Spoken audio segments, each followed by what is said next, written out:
Duling naman talaga si Pauline. Talaga naman duling. Nagkakaduling nga, nagkandaduling nga lang nung binabanatan ko. Matagal ng duling niya. At yung mga mata, oh. Yung mga mata ni Pauline. Cross eye. Cross eye. Duling. Talagang duling. Kaya atraso pa yung kay Osam. Di ba si Osam yung mami niya?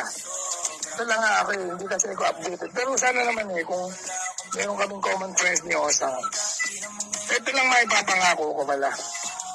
Mami Osam, ako wala sa hinagap na kung ikaw man lalabas, makikipag-away ako sa iyo. Hindi man tayo maging magkaibigan, Mami Osam.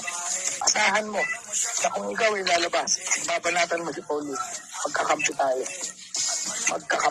Yun ang maipapangako. Hindi man tayo maging kaibigan. Hindi man tayo maging magkaibigan. Hindi man natin maibalik sa dati yung ating relasyon bilang magkaibigan.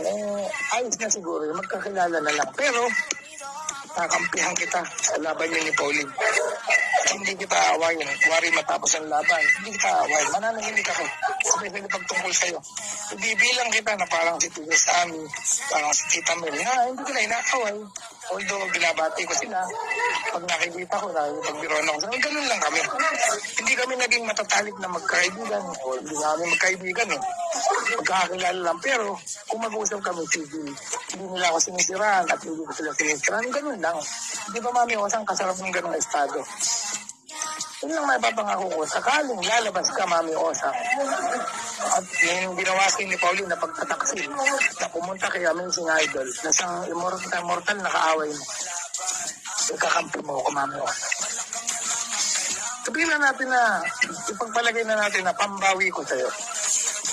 Kasi yung away natin, parang pakiramdam ko, medyo kumobra ako ng konti. Kasi yun sa ka na, Mami Osang. Total tayo naman pare-pareho naman tayong taga-Bulacan. Hindi naman sa pinagmamalaki ko yung pagpapakumbaba ko, pero kaya kong magpakumbaba. Magkakampi tayo kung halimbawa lalabas ka. At si Pauline, ililigtip natin ng permanente. Ako na mangunguna, Mami Osang.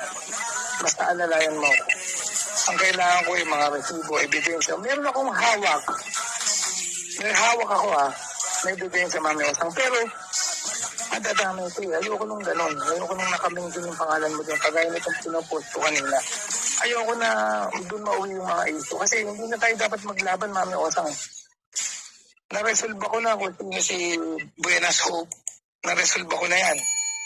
Para sa akin